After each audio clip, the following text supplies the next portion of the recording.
하박국이 호소하다 합십 1-17.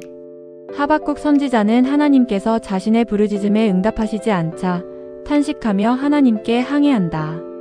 그의 하나님께 대한 환원은 악인의 강포로 인함이었는데, 당시 권세가들이 약한 백성을 압제하고 탈취하는 범죄를 자행하는 것에 대해 하나님께서 심판을 베푸실 것을 구하였던 것이다. 이는 하나님의 공의가 이루어지는 것을 보여달라는 기도로서 의인의 당연한 간구 내용이었다. 그러나 하나님께서는 하박국 선지자의 생각대로 악인을 멸하시는 심판을 행치 아니하였다.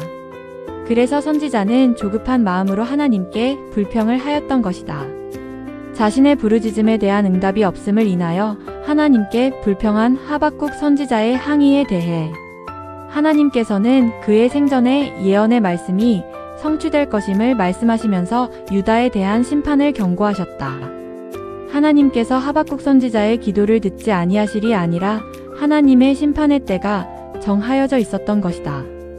하나님의 섭리를 인간이 이해하지 못하기에 기도에 응답이 없다고 불평하기도 하지만, 하나님께서는 언제나 이 세상의 모든 일을 감찰하시고 성도의 기도를 듣고 계신다.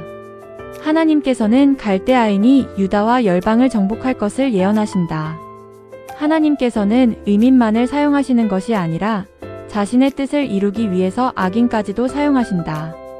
바벨론 제국은 하나님께서 심판의 도구로 사용하시기 위해 자신들을 높이신 것을 깨닫지 못하고 교만히 행함으로써 하나님 앞에 득죄하였고, 그로 인해 하나님의 심판을 받을 수밖에 없었던 것이다.